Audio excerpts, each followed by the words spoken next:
helplessly. Well, let's speak now to Nicholas Booth, who's the United Nations Development Programme's resident representative in Papua New Guinea. Thanks for joining us, Nicholas. We've just actually heard in the last few moments, I suppose, a grim assessment from colleagues of yours that it's unlikely we're going to find any more survivors. Yes, look, of course, it's not impossible, and we always hold out hope. But of course, as you know, the landslide happened at 3 a.m. last Friday. It's now Tuesday afternoon.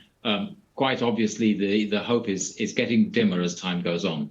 OK, so how would you describe, well, the nature of the operation that's going on? I mean, we've been speaking about the difficulties that search and rescue operators have in actually getting to this area. What progress has been made in the last 24 hours?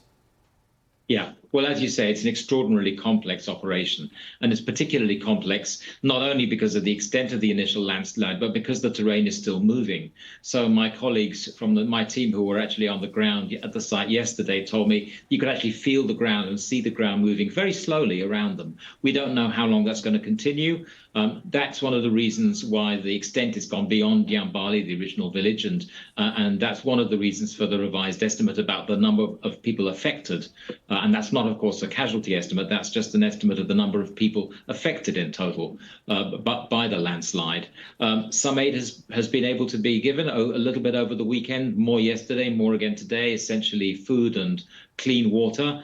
But of course, the aid needs go much beyond that. They include, of course, need for medical, shelter, as well as food and water, many other things. And it's a profoundly traumatized population there. You can imagine everybody is affected by this tragedy. You heard from the report just there. Absolutely everybody is traumatized. There's a huge need for psychosocial support as well. And at the same time, concern that, you know, as you try to sift through the rubble, help people that you perhaps, how big is the risk that actually that operation itself causes or contributes to further landslides?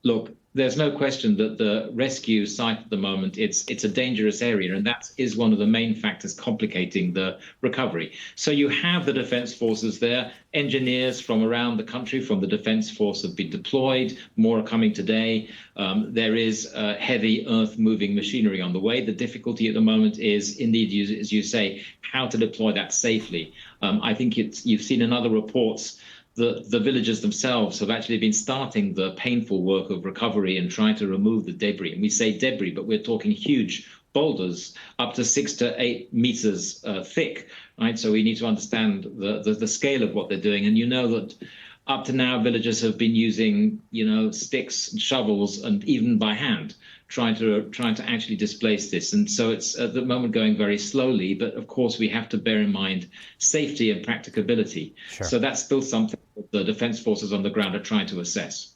Nicholas Booth of the UN Development Programme in Papua New Guinea, thank you for joining us and continued good luck with the rest of that operation. Thank you very much. Around the world and across the UK, this is BBC News.